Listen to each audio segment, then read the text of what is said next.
I had a request from one of my long ago guys that subscribed to me back in my early channel days, which has only been a little over a year, but I thought I would fulfill his request, which was a 1-year review of the 0733. It's a great lathe. I have no issues with it. I have had issues with it, but Grizzly has been wonderful in working with me to take care of them. Believe it or not, the motor on the thing, at one point I was getting this like clacking noise when it was turning, and I thought maybe, because I turn really big stuff sometimes with the drums and all, I thought maybe that I had bearing issues in the arbor.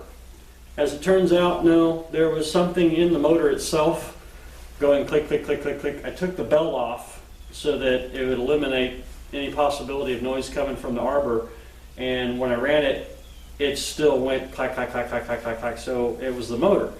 And so I called Grizzly up and got a hold of their tech guys and said, can you tell me what this is? And actually let him listen to it over the phone, and he's like, no, I can't, but we need to take care of that. And so they actually overnighted me another motor, and I put it on and sent the old motor back to them. I haven't had an issue since. I was only down for a day. It was great. I bought a new belt while I was at it, so I haven't gone through one belt on it. The old belt was getting pretty tore up, so it wasn't. I probably had some more time in it if I really wanted to, but why not fix it while it's it's that maintenance thing. When I did the 5-day review on it, I had mentioned how the tailstock on it jammed up on me. I put a Forstner bit in it and went to drill a piece, and it just got really hard to turn. I mean, it was like,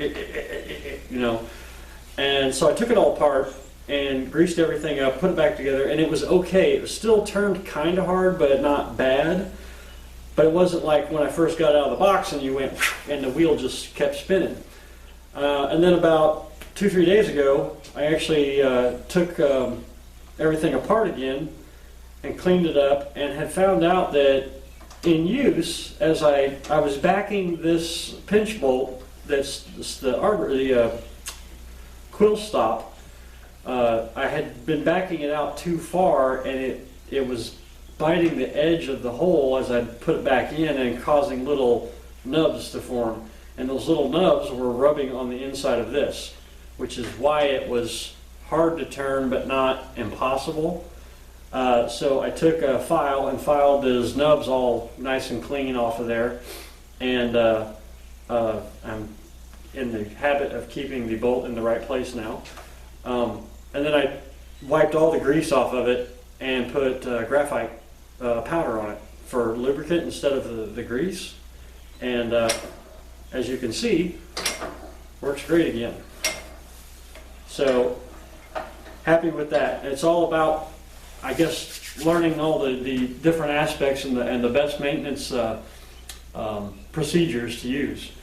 So it's all a learning curve to me too. I mean, I've been turning for 25 years and I still don't know everything. I mean, actually longer than 25 years. Like crap, I'm getting old. Sorry, day before yesterday was actually my birthday. So happy birthday to me. Anyway, good stuff coming up. Well, let me finish this review before I tell you about that. Basically, what I'm going to tell you in a review is, if you buy a G0733, you're not going to regret it. And I can say the same thing about the 0766. I haven't actually used one, and I've watched some of the videos of the guys that are buying them, and they're running into the same things that I have, and they've had the same kind of customer service so far, that, or at least the ones that I've seen, have had the same customer service satisfaction from Grizzly. I don't know why people don't give Grizzly top marks a lot of times. I do. I have no problem with them. I will buy more equipment from them. I've already bought the big bandsaw over across the shop from here and loving it. So anyway, yeah, if you buy one of these, you won't regret it. You got 47-inch between centers, and in actuality, there's a pin at the end that keeps the headstock from sliding off if you move it, you can take that pin out and very carefully slide this back an extra inch and get a full 4 foot. So, yeah, probably not supposed to do that, but you can. The only thing I could say on the downside is that 2 horsepower isn't enough, but that's not Grizzly's fault. The 0733 actually has the 3 horsepower motor on it. Again, I haven't used one, but I have found that with a 140 to 150 pound log up here, some of those are actually closer to 200, but when I put a big log up here and make a drum, that 2 horses is just not enough. When I'm hollowing at the outside edge on the bowl, I have to get the RPMs up to a kind of uncomfortable level in order for it to keep plowing through. But then again, that hollowing tool I use, the Proforma, they don't take a lot of meat out all in one pass, so it's kind of honking through there. So the 3 horsepower would be nice, but for now, this does fine. I mean, I'm sure that here in another year or maybe 2, I'll upgrade again and get a bigger lathe. I've seen some on the market that have the 3 horsepower motors and stuff.